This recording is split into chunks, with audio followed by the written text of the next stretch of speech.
सार भूतल उपासनीयम ते योगी म्हणजे ते सार आहे. असं जीवनामध्ये एवढ्या अल्प काळामध्ये जर आपल्याला जर भगवंत स्वरूप व्हायचं असेल तर त्यात एक आणि एक म्हणजे एकेश्वर भक्ती आणि मग तुम्ही श्रीपाठ हा करणं फार गरजेचं आहे. तुम्ही श्रीपाठ करायला चालू व्हा. महिला या ठिकाणी यायचं आहे, पुरुषांनी यायचं आहे. तुम्ही परिपाठ घाला. सोमवार गुरुवार आठवड्यातून 2 दिवस, 1 दिवस नाही, मगाशी 1 दिवस कोणतं म्हणजे 2 दिवस तुम्ही या करायचं आहे. त्याच्यासाठी तुम्हाला एक दिवस मार्गदर्शन करायला भाषा करायची. एक दिवशी मी येते तर एक दिवशी मध्ये लांब रमेश महाराज एक दिवशी येते.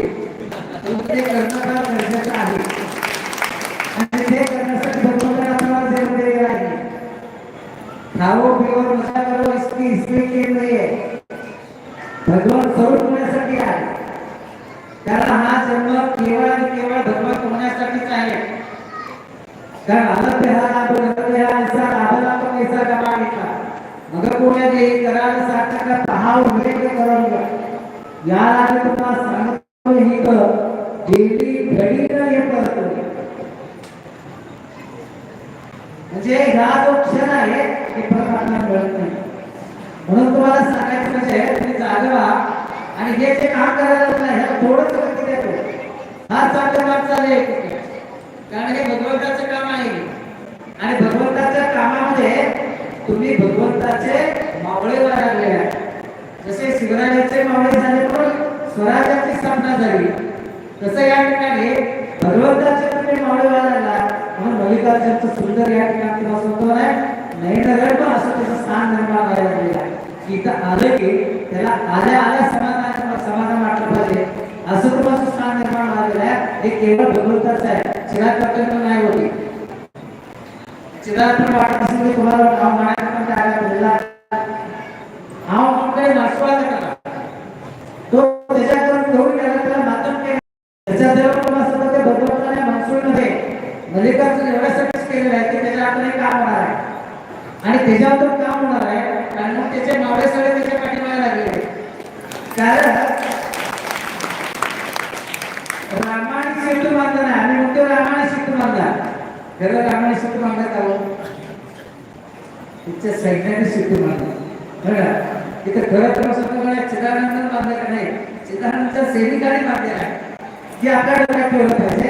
आणि तुम्ही सर्वांचं सहकार हे फार मोठं सहकार्य आहे. मानवतेची उदाहरण आहे. मनुष्यामध्ये जन्माल्यानंतर काय करायचं आहे तर या महिनाभरामध्ये 6 वर्षाचे करायला लागणार हे करायचं आहे तुम्हाला.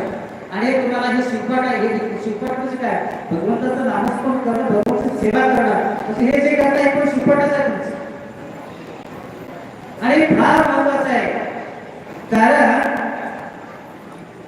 तुम्ही जे काम करायला लागलं नाही ते देवाचं काम आहे मनुष्याचं काम आहे. तसं एक छोटस उदाहरण सांगतो.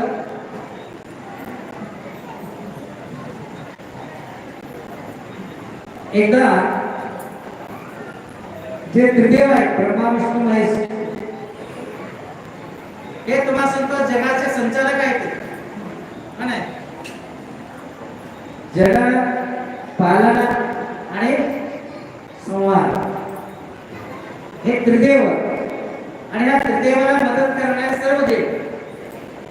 त्यांना वाटलं एकदा सर्व देव एवढं काम करायला आता चिदानंदाला असं वाटतं की एवढं सगळं मदत केलं म्हटल्यानंतर आता एकच आजचा कार्यक्रम काय शबासकीचा कार्यक्रम. वा हा छान म्हणजे तुम्हाला शाळा सरपंच द्यायचं म्हणजे तुम्हाला शबासकी आहे. तुमचं कौतुक आहे. तुमचं गुणगौरव आहे. कारण परत ते तुम्हाला प्रोत्साहन करा. दुसऱ्या त्या ठिकाणी तुम्हाला सांगतो त्याचं काय अनुकरण व्हावं पण हे शबासकीचा कार्यक्रम आहे. तसं त्या देवाने पण वाटलं की फार मोठं आपल्याला काम करते ना सर्वांना बोलून यांना शबासकी द्यायचं आहे आणि फार मोठी मेजवानी करायची. आता कसं तुम्ही झाल्यानंतर प्रसाद आहे तुम्हाला सरकार तसा फार मोठा पाची पकवानाचा प्रसाद करायचा. आला कार्यक्रम सगळं झाला तर प्रसाद बसायचा. त्यावेळी तुम्हाला सांगतो त्या गाणं होते देव होते